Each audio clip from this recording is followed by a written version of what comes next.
பவானி அருகே சன்னியாசிபுரத்தில் container lorry ஒன்று பொதுமக்களால் சுற்றி வளைத்து பிடிக்கப்பட்டிருந்தது. விபத்தை ஏற்படுத்திய காரணத்தால் அதனைத் தொடர்ந்து காவலர்கள் அது தொடர்பான விசாரணையில் ஈடுபட்ட போது அந்த கண்டெய்னரின் ஓட்டுநரிடம் விசாரணையில் ஈடுபட்ட போது அது கொள்ளை சம்பவத்திற்கு பயன்படுத்தப்பட்ட காரும் கொள்ளையடிக்கப்பட்ட பணமும் அந்த கண்டெய்னருக்குள் இருப்பதாகவும் கொள்ளையர்கள் இருவர் இருப்பதாகவும் முதற்கட்ட தகவல்கள் கிடைத்தன. இதனை அடுத்து காவலர்கள் அந்த கண்டெய்னரை கட்டுப்பாட்டிற்குள் கொண்டு வந்து காட்டுப்பகுதிக்கு எடுத்துச் சென்று தொடர்ந்து விசாரணையை மேற்கொண்ட நிலையில் அந்த கண்டெய்னருக்குள் இருந்த கொள்ளையர்கள் காவலர்களை தாக்க முயன்ற பொழுது தற்காப்பிற்காக போலீசார் துப்பாக்கிச்சூடு நடத்தியதில் ஒரு கொள்ளையன் சுட்டுக் கொலை செய்யப்பட்டான், மற்றொரு கொள்ளையன் சுட்டு பிடிக்கப்பட்டிருக்கிறான். இதனை அடுத்து அந்த இடத்திற்கு காவல்துறை உயர் அதிகாரிகளான சேலம் டிஐஜி உமா அவர்களும் நாமக்கல் எஸ்பி ராஜேஷ் கண்ணா அவர்களும் சம்பவ இடத்தில் ஆய்வினை மேற்கொண்டு வந்தார்கள். தற்பொழுது அந்த கண்டெய்னர் லாரி தொடர்பான காட்சிகளும் வெளியாகி இருக்கின்றன. மற்றொரு புறம் முன்னதாக பிடிக்கப்பட்டிருந்த கண்டெய்னர் லாரியின் ஓட்டுநர் தற்பொழுது காவல் நிலையத்திற்கு அழைத்துச் செல்லப்பட்டிருப்பது தொடர்பான அந்த காட்சிகளும் வெளியாகி இருக்கின்றன. அது தொடர்பான காட்சிகளையும் நாம் பார்த்து வருகிறோம். களத்திலிருந்து விவரங்களை வழங்கிக் கொண்டிருக்கிறார் எம்முடைய செய்தியாளர் தங்கமணி. கண்டெய்னருக்குள் இருந்து 66 லட்சம் ரூபாயும் காவலர்களால் கைப்பற்றப்பட்டிருக்கிறது. இந்த நிலையில் கேரளாவில் 3 இடங்களில் ஏடிஎம்களில் கொள்ளையடிக்கப்பட்ட பணம் அது என உறுதி செய்யப்பட்டிருக்கிறது. இதனையடுத்து அது கேரள போலீசாரிடம் ஒப்படைக்கப்படும் எனவும் எதிர்பார்க்கப்படுகிறது. கேரளாவில் ஏடிஎம்மில் கொள்ளையடித்த கொள்ளையர்கள் கேரளாவை தொடர்ந்து தமிழக எல்லைக்குள் வந்து தற்பொழுது நாமக்கல் சேலம் பகுதியில் செல்லக்கூடிய அந்த பகுதியில் விபத்தை ஏற்படுத்தி சென்ற காரணத்தால் பிடிக்கப்பட்டு தற்பொழுது அவர்கள் கொள்ளையர்கள் கொள்ளையடித்த பணம் பிடிக்கப்பட்டிருக்கிறது. கொள்ளையின் ஒருவன் சுட்டு கொலை செய்யப்பட்டு ஒருவன் சுட்டு பிடிக்கப்பட்டிருக்கிறான். தொடர்ந்து அவன் மருத்துவமனையில் அனுமதிக்கப்பட்டிருப்பதாகவும் இந்த நடவடிக்கையின் போது காயமடைந்த காவலர்களும் மருத்துவமனையில் அனுமதிக்கப்பட்டு சிகிச்சை பெற்று வருகிறார்கள். மற்றொரு புறம் சம்பவம் நடைபெற்ற இடத்தில் நாமக்கல் எஸ்பி ராஜேஷ் கண்ணா ஆய்வில் ஈடுபட்டு வருகிறார். அதே வேளையில் சேலம் டிஐஜி உமா அவர்களும் ஆய்வில் ஈடுபட்டு வரக்கூடிய அந்த காட்சிகளையும் பார்க்க முடிகிறது. கொள்ளை சம்பவத்திற்கு பயன்படுத்தப்பட்ட அந்த கார் அந்த கண்டெய்னருக்குள் இருந்ததும் உறுதி செய்யப்பட்டிருக்கிறது. அந்த காருக்குள் இருந்துதான் அவர்கள் கொள்ளையடித்த அந்த 66 லட்சம் ரூபாயும் பறிமுதல் செய்யப்பட்டிருக்கிறது. தொடர்ந்து விவரங்களை வழங்குவதற்காக மீண்டும் இணைகிறார் எம்முடைய செய்தியாளர் தங்கமணி. தங்கமணி, தொடர்ந்து களத்தில் என்ன நடக்குது அப்படின்றத நம்ம பார்த்துட்டு வரும். ஒருபுறம் சம்பவம் நடைபெற்ற இடத்துல காவலர்கள் ஆய்வில் ஈடுபட்டு வராங்க. மற்றொரு புறம் இந்த சம்பவத்தில் அந்த கொள்ளையடிக்கப்பட்ட அந்த கண்டெய்னர் லாரியை ஓட்டி வந்த ஓட்டுநர் தற்பொழுது அவர்கள் கைது செய்து அழைத்து சென்றிருக்கிறார்கள். தொடர்ந்து அடுத்தடுத்து என்ன நடவடிக்கைகள் அங்கு எடுக்கப்பட்டு வருகின்றன, அது தொடர்பான விவரங்களை நீங்க பகிர்ந்து கொள்ளலாம்.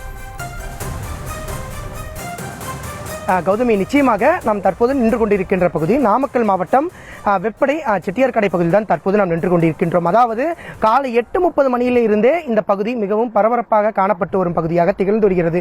ஏனென்று குறிப்பிட்டால் இந்த பகுதியினை பொறுத்தவரை சன்னியாசிப்பட்டியில இந்த கண்டெய்னர் லாரி, அதாவது கேரள மாநிலம் திருச்சூர் பகுதியில் 3 ஏடிஎம்கள் கொள்ளை அடிக்கப்பட்ட அந்த பணம் என்பது இந்த கண்டெய்னர் லாரியில் தான் ஒரு காருடன் பறிமுதல் செய்து இந்த கண்டெய்னர் லாரி அந்த வெப்படையை நோக்கி வந்து கொண்டிருந்தது.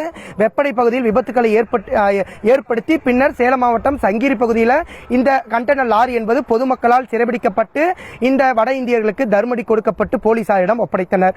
தொடர்ந்து இந்த நிகழ்வினுடைய மற்றொரு பகுதியாக இந்த கண்டெய்னர் லாரியில் அப்படி என்னதான் இருக்கின்றது என போலீசார் முதற்கட்ட விசாரணையில் ஈடுபட்ட பொழுது இதில் கண்டிப்பாக கேரள மாநிலம் திருச்சூர் பகுதியில் நடைபெற்ற அந்த ஏடிஎம் கொள்ளையடிக்கப்பட்ட அந்த பணம் மற்றும் கார் இந்த கண்டெய்னர் லாரியில் தான் இருக்கின்றது என போலீசார் விசாரணையில் தெரிய வந்தது. தொடர்ந்து இந்த கண்டெய்னர் லாரியை அங்கிருந்து எடுத்து வந்து இந்த பகுதி செட்டியார்கடை பகுதியில் நிறுத்திவிட்டு இங்கு ஆய்வுகளை செய்து கொண்டிருக்கும் பொழுது இந்த கண்டெய்னர் லாரியிலிருந்து ஒருவர் தப்பியதாக கூறப்படுகிறது.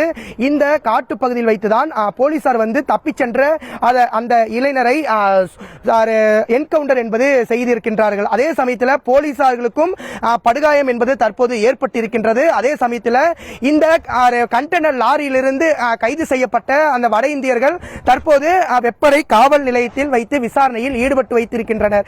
ஏனென்று குறிப்பிட்டால் நீங்கள் அந்த கேரள மாநிலம் திருச்சூர் பகுதியில் மட்டும் கொள்ளையடித்த நபரா அல்லது வேறு ஏதேனும் கைவரிசைகளில் இந்த வட இந்தியர்கள் ஈடுபட்டு இருக்கின்றார்களா என போலீசார் விசாரணையில் ஈடுபட்டு வருகின்றனர். அதே சமயத்தில் இந்த சம்பவ இடத்துல சேலம் டிஐஜி உமா மற்றும் நாமக்கல் மாவட்ட காவல் கண்காணிப்பாளர் ராஜேஷ் கண்ணா ஆகியோர் தற்போது அந்த விசாரணையில் ஈடுபட்டு வருகின்றனர். தொடர்ந்து இந்த பகுதி முழுவதுமே போலீசாரினுடைய அந்த கட்டுப்பாட்டுக்குள் இந்த பகுதி என்பது கொண்டு வரப்பட்டுள்ளது. தொடர்ந்து நாம் தற்போது நின்று கொண்டிருக்கின்ற பகுதிக்கு பின்னால் தான் அந்த என்கவுண்டர் என்பதும் தற்போது நிகழ்ந்திருக்கின்றது. தொடர்ந்து போலீசார் விசாரணையில் ஈடுபட்டு வருகின்றனர். இந்த கண்டெய்னர் லாரியினை பொறுத்தவரை தற்போது ஒரு புது கார் மற்றும் அந்த கொள்ளையடிப்பதற்காக வைக்கப்பட்டிருந்த வைக்கப்பட்டிருக்கின்ற அந்த பொருட்களும் இந்த கண்டெய்னர் லாரியில் இருந்ததை சேலம் சரக டிஐஜி உமா அவர்களும் பார்வையிட்டார்கள். அதே சமயத்தில் நாமக்கல் எஸ்பியும் இந்த கண்டெய்னர் லாரியில் என்னதான் இருக்கின்றது என பார்வையிட்டு இருக்கின்றார்கள். தொடர்ந்து இந்த பகுதி முழுவதுமே போலீசாரினுடைய அந்த கட்டுப்பாட்டுக்குள் இந்த வெப்படை, சன்னியாசிப்பட்டி, செட்டியார் கடை போன்ற பகுதிகள் வந்து இந்த போலீசாருடைய கட்டுப்பாட்டில் இருக்கின்றது. தொடர்ந்து இவர்களிடம் விசாரணை செய்த பிறகுதான் இவர்கள் முழுமையான தகவல்களை போலீசாரால் அறிய முடியும். தொடர்ந்து அவர்களுடைய அந்த சான்றிதழ், அதே சமயத்தில் இந்த ஆதார், அவர்கள் வைத்திருக்கின்ற அந்த அடையாள அட்டையினை போலீசார் பறிமுதல் செய்து விசாரணையில் ஈடுபட்டு வருகின்றனர்.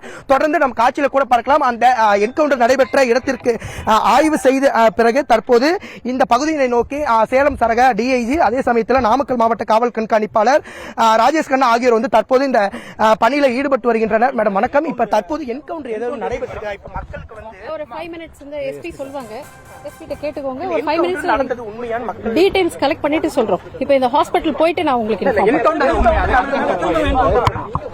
இன்ஃபார்ம் பண்ணி ஹாஸ்பிடல் போயிட்டு உங்களுக்கு இன்ஃபார்ம் தொடர்ந்து மக்களிடையே வந்து மிகவும் பரபரப்பா இருக்குது. ஏன்னா இந்த ஏரியால என்கவுண்டர் நடந்திருக்குது அப்படின்னு மக்கள் இதை நம்புற விஷயமா இருக்கின்றதா? ஒருத்தர் ஃபயர் பண்ண வேண்டிய ஒரு சூழ்நிலை வந்தது, பண்ணிருக்காங்க. ஹாஸ்பிட்டல் இன்டிமேஷன் நான் பார்த்துட்டு ஹாஸ்பிட்டல் நிலவரம் பார்த்துட்டு உங்களுக்கு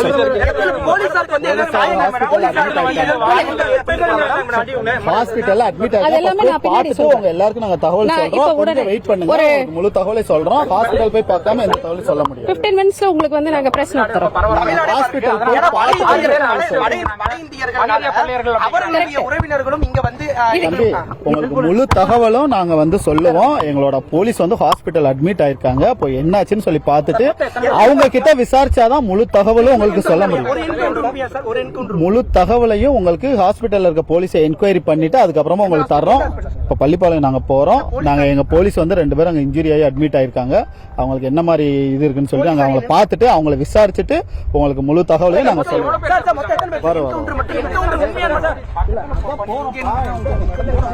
இருங்க